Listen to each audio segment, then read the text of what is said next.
Hey everyone, welcome back. Today we're diving into a book that's basically legendary in the personal finance world, The Millionaire Next Door. A classic for sure. Right. It's one of those books that totally changed how people think about wealth. I mean, who are these millionaires anyway? Are they all driving around in sports cars, flashing fancy watches? That's what I thought too.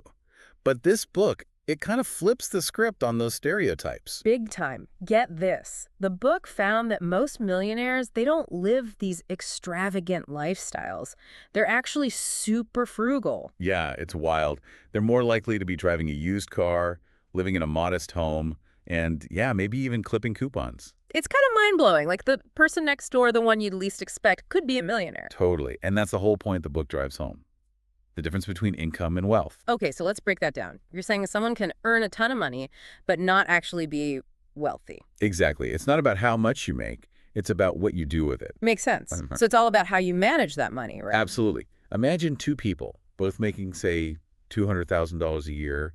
One's got the fancy car, the huge house, maybe a boat, but they're drowning in debt. Oh, I've totally seen that happen. Yeah. Living paycheck to paycheck, but with a fancier zip code. Exactly. While the other person, they're living below their means, saving diligently, investing wisely. They might not look as wealthy, but they're the ones building real, lasting wealth. Okay, so it's like playing the long game, making those smart choices day after day. But this book, it's not just about basic budgeting, right? No way. It goes way deeper than that. It digs into the habits, the mindsets, the actual behaviors of these under-the-radar millionaires. Okay, now I'm really intrigued. Spill the tea. What are some of these habits that set them apart? Well, first off, they're incredibly disciplined. They plan everything, track their spending meticulously. It's not about being stingy. It's about being intentional with their money. So it's less about deprivation and more about making conscious choices. I like that. And here's a big one. They're fiercely independent. Independent, like in what way? In every way. Financially, they don't rely on handouts. They teach their kids to be financially responsible too. Interesting. It's like they're creating this legacy of financial savvy, passing those values down through generations. Exactly. And they're not afraid to take risks either, especially when it comes to building wealth. They seize opportunities, whether it's investing in the stock market or starting their own businesses. So it's about having that entrepreneurial spirit too. This is reminding me of one of the most intriguing parts of the book, that comparison they make between PAWs and UAWs. Oh yeah, the prodigious accumulators of wealth versus the under-accumulators of wealth.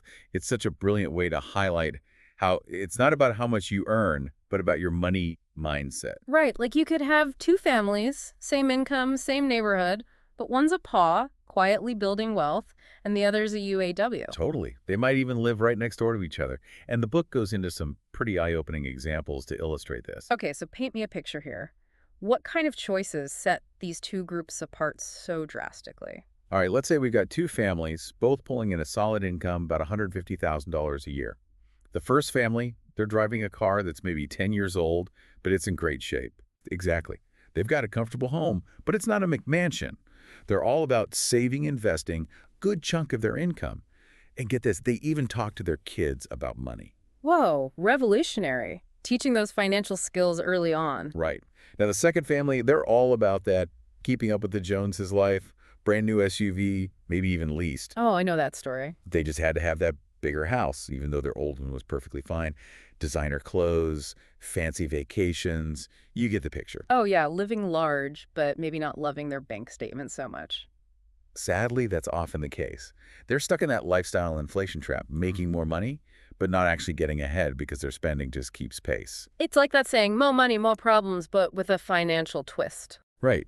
And the book really digs into this, explaining how UAWs often feel this pressure to maintain a certain image, even if it means going into debt. They might even judge those frugal PAWs. It's like they've got a blind spot when it comes to true wealth building. It reminds me of that saying, you can be house rich and cash poor. 100%. You can look wealthy on the outside, but be drowning in debt on the inside. Those PAWs, they get it. They understand that true wealth is about building a strong financial foundation. They're playing the long game, not trying to impress the neighbors. Now, this book isn't just about pointing out the differences between these groups, right? It actually gives some pretty practical advice on how to cultivate those millionaire habits. Absolutely. Like the section on budgeting, a lot of people hear budget and think, ugh, That sounds restrictive and boring. Yeah, budgeting doesn't exactly scream fun times. But the book reframes it. It's not about restriction. It's about empowerment.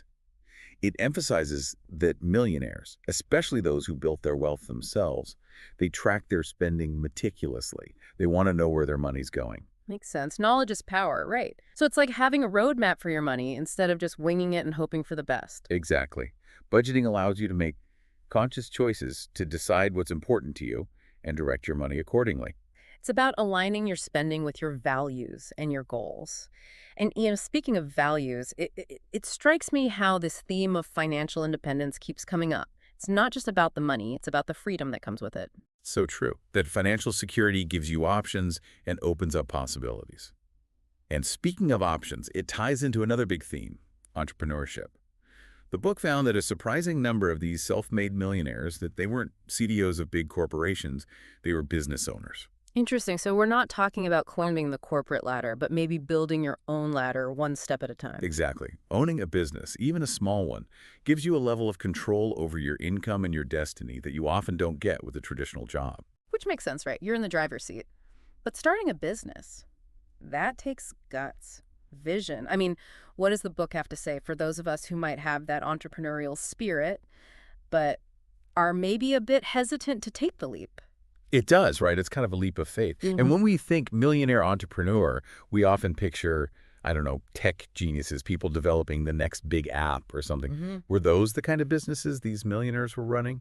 Not necessarily. In fact, a lot of them built their wealth through, honestly, kind of ordinary businesses. Really? Like give me an example. You're talking like welding shops, dry cleaners, even like pest control businesses. It just shows it's not always about chasing the most glamorous industry. It's about finding that need and filling it, which is kind of inspiring, honestly. It makes becoming a millionaire seem a little less impossible. But, we keep talking about these pods and UAWs. Makes me wonder, can someone actually change their ways? Like, can a UAW transform into a paw? Oh, absolutely. Yeah. It goes back to those habits we keep talking about. It's never too late to make a change. Start budgeting. Live below your means.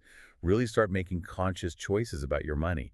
It's not about becoming a completely different person, just shifting your mindset and behaviors over time. It's like those small changes, they add up over time. It reminds me of that quote, "The best time to plant a tree was 20 years ago. The second best time is today." Love that. And I think that's what's so powerful about this book. It shows us that building wealth, it's not about luck or some magic formula. It's about making intentional choices consistently. Choices we can all make no matter where we're starting from. So as we wrap up this deep dive into the Millionaire Next Door, think about one small change you can make today to start aligning your habits with those millionaire habits we've been discussing. Maybe it's finally setting up that budget. Maybe it's having an honest conversation with your family about money. Whatever it is, that one small step could make a world of difference in the long run. And if you want to really dig into all the incredible insights from this book, and trust me, we've just scratched the surface, I highly recommend checking it out. It's a classic for a reason.